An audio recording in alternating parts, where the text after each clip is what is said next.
بسم الله الرحمن الرحيم. الحمد لله وحده، والصلاة والسلام على من لا نبي بعده.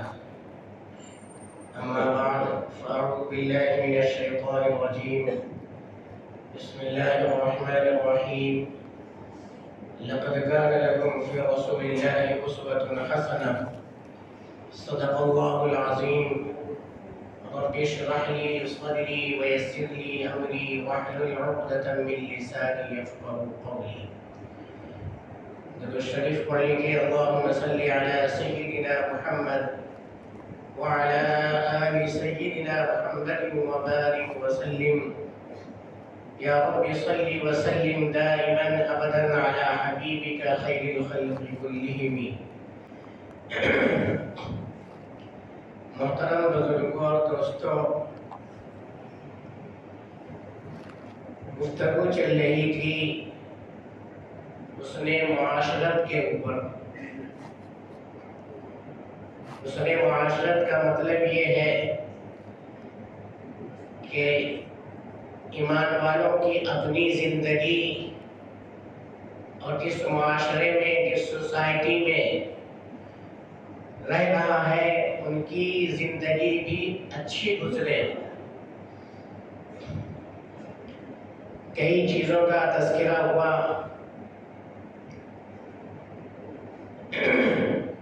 آج بھی ایک دو حدیثوں کا تذکرہ کرنا ہے کہ جس سے ہمارا معاشرتی زندگی ٹھیک ہو جائے.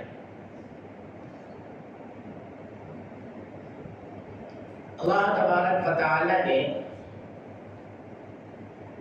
ایک مقام، ایک جگہ ایسا بنایا ہے کہ اس میں سکھ ہی سکھ ہے،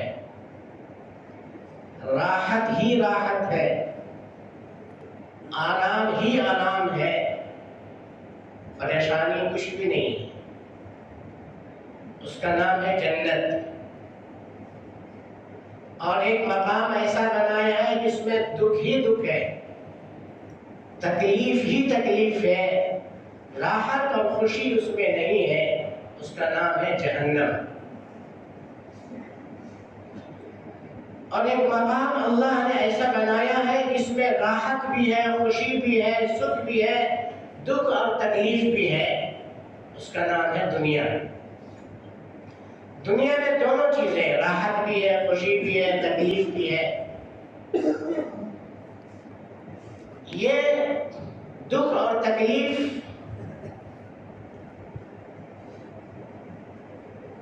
انسان کے اوپر اثر مرتب کرتی ہے. تو شریعت اسلامیہ نے اس کا حل بتایا ہے کہ دکھ اور تکلیف کے وقت میں دعاؤں کا سہارا لیا جائے اور اپنے مزاج کو خوش بنایا جائے. مزاج میں خوشی ہو. دکھ اور تکلیف کے وقت میں آدمی مایوس نہیں ہو جائے. مایوس ہونا آدمی کے لیے نقصان دہ ہوتا ہے. تو ایسے دکھ اور تکلیف کے وقت میں آدمی خوش رہے اور دوسروں کو خوش رکھنے کی کوشش کرے.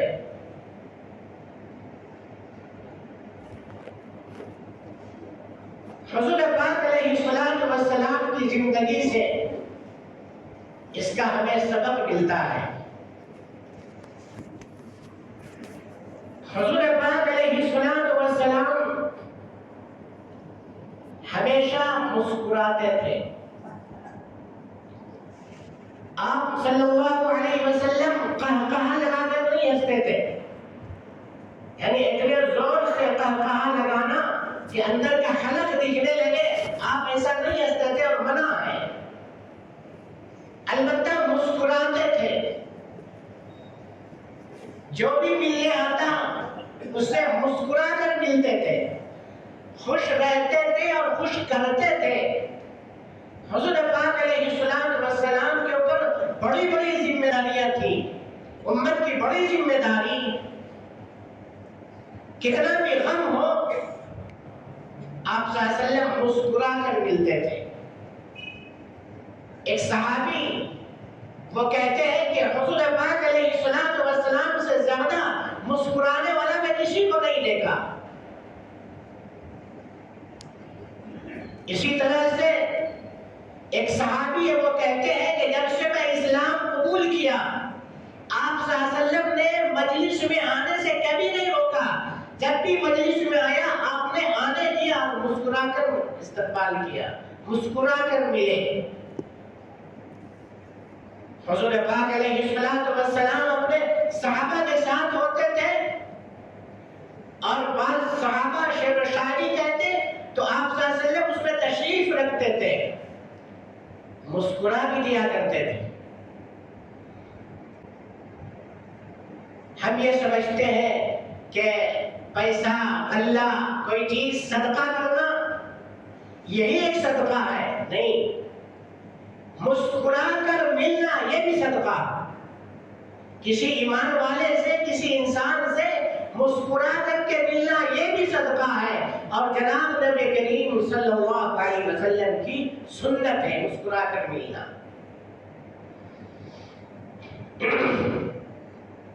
اور صرف حضور پاک علیہ السلام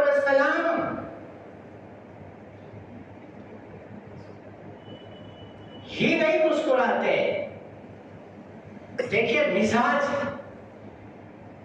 خوش کرنا، جائز انداز میں مذاق کرنا، یہ آپ صلی اللہ علیہ وسلم بھی کرتے تھے، اللہ بھی کرتا۔ حضور پاک علیہ السلام ارشاد فرماتے ہیں کہ میں اس آدمی کو جانتا ہوں جو سب سے پہلے جنت میں داخل ہوگا، اور اس آدمی کو جانتا ہوں جو سب سے آخر میں جہنم سے نکالا جائے گا۔ قیامت کے دن ایک آدمی کو اللہ تعالیٰ کے سامنے پیش کیا جائے گا، اللہ تبارک و تعالیٰ کہیں گے اس کے بڑے بڑے گناہ چھوڑو، پہلے اس کے چھوٹے چھوٹے گناہ ظاہر کرو، بتاؤ۔ ان کے سامنے چھوٹے چھوٹے گناہ پیش کیے جائیں گے، اللہ تعالیٰ پوچھیں گے تم نے دنیا میں یہ فلاں گناہ کیا یا نہیں کیا؟ وہ کہے گا ہاں اللہ کیا، وہاں انکار کرنے کی کوئی گنجائش نہیں ہوگی، وہ کہے گا ہاں اللہ میں یہ گناہ کیا۔ اللہ تبارک و تعالیٰ کہیں گے اس گناہ کے بدلے میں اس کو ایک نیکی دے دو، پھر دوسرا گناہ، پھر تیسرا گناہ، اس طرح سے کئی گناہ گنائے جائیں گے، اور ایک ایک نیکیاں دیں گے اللہ تبارک و تعالیٰ۔ وہ بندہ خوش ہو جائے گا اور خوش ہو کر کہے گا اے اللہ آپ چھوٹے چھوٹے گناہ گنا رہے، ابھی تو بڑے بڑے گناہ باقی ہیں۔ خوش ہو کر کہے گا جناب نبی کریم صلی اللہ علیہ وسلم جب یہ حدیث بیان کر رہے تھے، جب یہ واقعہ بیان کر رہے تھے تو آپ صلی اللہ علیہ وسلم مسکرا دیے۔ حضرت ابو ذر غفاری رضی اللہ تعالی عنہ کہتے ہیں کہ آپ صلی اللہ علیہ وسلم اس انداز سے مسکرائے کہ آپ کے دندان مبارک نظر آنے لگے۔ یہ حدیث بیان کرتے ہوئے کہ قیامت میں وہ بندہ جب دیکھے گا چھوٹے چھوٹے گناہ پہ اللہ نیکی دے رہا ہے تو بڑے گناہ بھی خود بخود قبول کر لے گا۔ آپ صلی اللہ علیہ وسلم نے مسکرایا ہے۔ اسی طرح سے ایک حدیث اور ہے،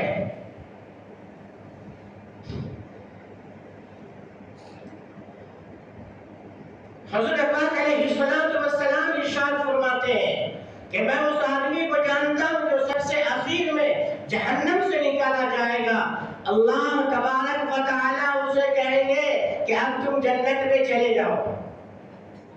کیا کہیں گے؟ جنت میں چلے جاؤ۔ جب وہ آدمی جنت میں جائے گا تو دیکھے گا کہ تمام کی تمام سیٹیں فل ہو گئی ہے، جنت بھری ہوئی ہے۔ وہ آدمی آئے گا اور کہے گا اللہ اب مجھ کو جنت میں جانے بولے نا، جنت تو بھر گئی ہے۔ تو اللہ تبارک و تعالیٰ کہے کہ جاؤ جاؤ پھر جاؤ پھر جائے گا تو دیکھے گا کہ ایسے ہی بھری ہوئی ہے کہ اللہ جنت تو بھری ہوئی ہے۔ اللہ تبارک و تعالیٰ پوچھیں گے کہ تم جو دنیا میں رہتے تھے وہ دنیا یاد ہے تمہیں؟ وہ کہے گا ہاں اللہ دنیا یاد ہے۔ تو اللہ تعالیٰ کہیں گے کتنا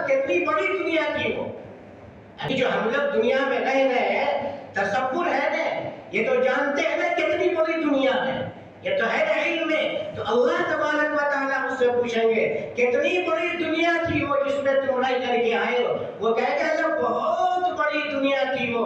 تو اللہ تعالیٰ کہیں گے کچھ تمنا، کچھ آرزو کرو تم. وہ آدمی کچھ تمنا آرزو کرے گا تو اللہ تبارک و تعالیٰ کہیں گے کہ تم نے جو تمنا کیا، جو آرزو کیا، وہ تو میں تمہیں دے ہی رہا ہوں، اور جس دنیا میں تم رہ کر کے آئے ہو اس سے 10 گنا زیادہ دے رہا ہوں. وہ آدمی کہے گا کہ اللہ جنت میں رہنے کے لیے جگہ نہیں ہے، آپ کہہ رہے ہیں کہ اس دنیا سے بڑھ کے 10 گنا زیادہ دو. اللہ آپ مجھ سے مذاق کر رہے ہیں، اللہ آپ تو بادشاہ ہے، مجھ سے مذاق کر رہے ہیں. جناب محمد رسول اللہ صلی اللہ علیہ وسلم نے جب یہ حدیث بیان فرمائی تو آپ وہاں پہ مسکرا دیے.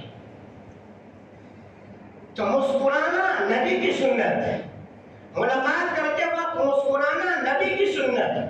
اس لیے کسی سے ملاقات ہو تو مسکرا کر کے ملاقات کرنا، سامنے چہرہ دکھاتے ہوئے ملاقات کرنا. مسافہ کرنا ایسا نہیں ہے مسافہ کر رہے ہیں چہرہ کسی اور طرف ہے اور ملاقات کر رہے ہیں اور چہرہ ایسا بنائے ہوئے کہ لگتا ہے کہ پتہ نہیں کتنی مصیبت ان کے اوپر آئی ہوئی ہے. تو لوگوں کو خوش رکھنا، خوش رہنا یہ نبی کی سنت ہے، اور یہ ہے حسن معاشرت. ہماری زندگی ہم خوش رہیں، دوسروں کو خوش رکھیں تو معاشرہ اچھا بنتا ہے، ماحول اچھا بنتا ہے. خوش رکھنا اور خوش رہنا. اسی طرح سے حضور پاک علیہ السلام نے ارشاد فرمایا کہ دوسروں کے مزاج کی رعایت کرنا. معاشرتی زندگی میں لوگوں کے مزاجوں کی رعایت کرنا یہ بھی نبی کی سنت ہے. اب ہم جہاں اس ماحول میں رہ رہے ہیں مختلف مزاج کے لوگ رہتے ہیں تو ان کے مزاج کی رعایت کرنا یہ نبی کی سنت ہے. اب ایک دو مثال دیتا ہوں. حضور پاک علیہ السلام ایک مرتبہ گھر میں تشریف فرما تھے اور آپ صلی اللہ علیہ وسلم جو بیٹھے ہوئے تھے تو آپ کی تہبند ٹخنوں سے اوپر گھٹنوں تک تھی. کہاں تک تھی؟ گھٹنوں تک کھلی ہوئی تھی، لنگی اوپر کو تھی. حضرت ابو بکر صدیق رضی اللہ تعالی عنہ آئے، دستک دیا تو پوچھا کون؟ کا صدیق آ جاؤ اندر. آپ ویسے ہی بیٹھے رہے، لنگی کہاں تک ہے؟ گھٹنوں تک ہے، اتنا پیر کھلا ہوا ہے. صدیق اکبر رضی اللہ تعالی عنہ آئے، آپ کی لنگی ویسے ہی ہے. پھر کچھ دیر میں حضرت عمر فاروق رضی اللہ تعالی عنہ آئے، دستک دیا، کہا کون؟ عمر. کہا آ جاؤ اندر. آپ صلی اللہ علیہ وسلم ویسے ہی بیٹھے ہوئے ہیں. کچھ دیر کے بعد حضرت عثمان غنی رضی اللہ تعالی عنہ آئے، دستک دیا، فرمایا کون؟ کہا عثمان. حضور پاک علیہ السلام اچھے سے بیٹھ گئے اور اپنی لنگی کو ٹخنوں تک کر دیا، پیر کو چھپا لیا، ڈھک لیا پیر کو. اس کے بعد کہا کہ اب عثمان کو اندر آنے دو، اب عثمان کو اندر آنے دو. پہلے دو صحابی آئے. کون کون آئے؟ کون کون آئے؟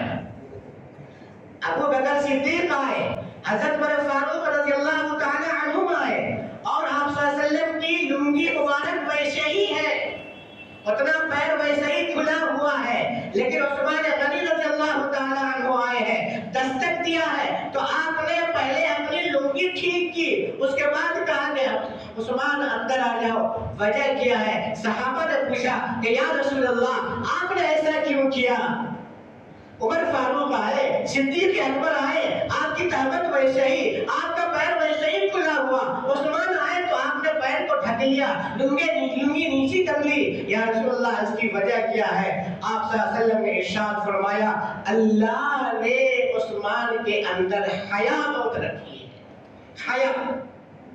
اگر میں اسی طرح بیٹھا رہتا بیٹھ سکتا تھا، عثمان مجھے ٹوک نہیں سکتے تھے، لیکن مجھے یہ آیا دل میں کہ عثمان کے اندر حیا ہے. اگر میں ایسے ہی بیٹھا رہوں تو عثمان کو تکلیف ہوگی، اس لیے میں نے اپنی لنگی نیچے کر لی۔ مزاج کی رعایت، حیا ہے ان کے اندر، عثمان کے اندر حیا، کامل الحیاء والایمان، کامل درجے پہ اللہ تعالیٰ نے حیا رکھا ان کے اندر۔ اسی طرح سے ایک مرتبہ حضرت عمر فاروق رضی اللہ تعالی عنہ حضور پاک علیہ السلام کی خدمت میں آئے۔ اس وقت آپ صلی اللہ علیہ وسلم نے ارشاد فرمایا، عمر میں نے آج ایک بہترین خواب دیکھا، نبی کا خواب غلط نہیں ہوتا ہے۔ آپ صلی اللہ علیہ وسلم نے کہا کہ عمر میں نے ایک خواب دیکھا، وہ خواب یہ ہے کہ میں نے جنت میں تمہارا گھر دیکھا ہے۔ وہ خواب یہ ہے کہ جنت میں نے تمہارا محل دیکھا ہے، اور وہ محل اتنا خوبصورت کہ دل چاہ رہا تھا کہ میں اندر جا کر کے تمہارے محل کو دیکھوں، لیکن عمر مجھے تمہاری غیرت کا خیال آ گیا، اس لیے میں اندر نہیں گیا۔ عمر فاروق رضی اللہ تعالیٰ عنہ کہتے ہیں، یا رسول اللہ، عمر یا رسول اللہ میں آپ کے بارے میں غیرت کروں؟ اللہ کے رسول نے فرمایا، عمر اللہ نے تمہارے اندر غیرت رکھی ہے۔ عمر فاروق رضی اللہ تعالیٰ عنہ نے کہا، یا رسول اللہ میں دوسرے کے بارے میں غیرت مند ہو سکتا ہوں، لیکن آپ کے بارے میں غیرت میں آ جاؤں ایسا نہیں ہو سکتا ہے۔ آپ صلی اللہ علیہ وسلم نے حضرت عمر کی غیرت کا خیال رکھا اور خواب میں جنت کے محل میں نہیں گئے کہ عمر کو غیرت ہوتی۔ ایک مثال اور دیتا ہوں۔ ایک مرتبہ رمضان المبارک میں آپ صلی اللہ علیہ وسلم کا معمول ہمیشہ اعتکاف کا تھا۔ حضرت عائشہ صدیقہ رضی اللہ تعالی عنہا نے ایک مرتبہ رمضان میں کہا کہ یا رسول اللہ اس مرتبہ میں بھی آپ کے ساتھ اعتکاف کرنا چاہتی ہوں۔ حضرت عائشہ کا حجرہ اور مسجد نبوی کا دروازہ ایک ساتھ تھا، ملا ہوا تھا۔ حضرت عائشہ کا دروازہ کھلتا تھا مسجد نبوی میں، آنا جانا آسان تھا اور پردے کا مکمل خیال تھا۔ آپ صلی اللہ علیہ وسلم نے اجازت دے دی، ٹھیک ہے عائشہ تم اس مرتبہ میرے ساتھ اعتکاف کرنا۔ 20 رمضان کو دن کے وقت میں آپ صلی اللہ علیہ وسلم کہیں چلے تشریف لے گئے تھے۔ جب شام میں آئے تو دیکھا کہ کئی خیمے لگے ہوئے ہیں، تو آپ صلی اللہ علیہ وسلم نے پوچھا یہ خیمے کس کے لگے ہوئے ہیں؟ کہا کہ یا رسول اللہ حضرت عائشہ اعتکاف کریں گی، ان کے ساتھ ساتھ دوسری ازواج امہات المومنین بھی اعتکاف کرنا چاہتی ہے۔ آپ صلی اللہ علیہ وسلم نے فرمایا کہ مناسب بات نہیں ہے ان کا اعتکاف کرنا، حضرت عائشہ کو اجازت دے چکے تھے۔ آپ صلی اللہ علیہ وسلم نے کہا کہ تمام خیمے کو اکھاڑ دو، ہٹا دو۔ اور جب حضرت عائشہ رضی اللہ تعالی عنہا کے خیمے کی بات آئی، آپ صلی اللہ علیہ وسلم سوچنے لگے اور کہنے لگے کہ میں نے تو حضرت عائشہ کو اجازت دے دی تھی، اب کیسے منع کروں؟ ان کے خیمے کو اکھاڑواؤں گا، ہٹواؤں گا، عائشہ کو تکلیف ہوگی۔ تو آپ صلی اللہ علیہ وسلم نے کہا ایسا کرو عائشہ اس سال میں بھی اعتکاف نہیں کرتا ہوں۔ عائشہ کی رعایت میں اگر دوسری ازواج دوسری بیویوں کے خیمے کو ہٹا دیتے، عائشہ کے بھی خیمے کو ہٹا دیتے، اگر عائشہ کے خیمے کو رکھنے دیتے اور اعتکاف کرنے دیتے، دوسری ازواج کو تکلیف ہوتی تھی۔ حضرت عائشہ کے خیمے کو ہٹاتے تھے تو ان کو تکلیف ہوتی تھی کہ اللہ کے رسول نے پہلے مجھے اجازت دے دی پھر ہٹوا دیا۔ تو اللہ کے رسول نے کہا عائشہ اس مرتبہ میں بھی اعتکاف نہیں کروں گا۔ ان کی رعایت میں اللہ کے رسول نے اس سال اعتکاف نہیں کیا، اگلے سال اس کا قضا کیا اور 20 دن اعتکاف فرمایا۔ تو میری باتوں کا خلاصہ یہ ہے کہ حسن معاشرت کو اچھا رکھنا، اچھا رہنا، مسکرا کر کے ملنا اور ایک دوسرے کے مزاج کی رعایت کرنا، یہ جناب نبی کریم صلی اللہ علیہ وسلم کی سنت ہے اور عادت شریفہ ہے۔ اللہ تعالی ہم سب کو عمل کی توفیق عطا فرمائے۔ وما علینا الا البلاغ۔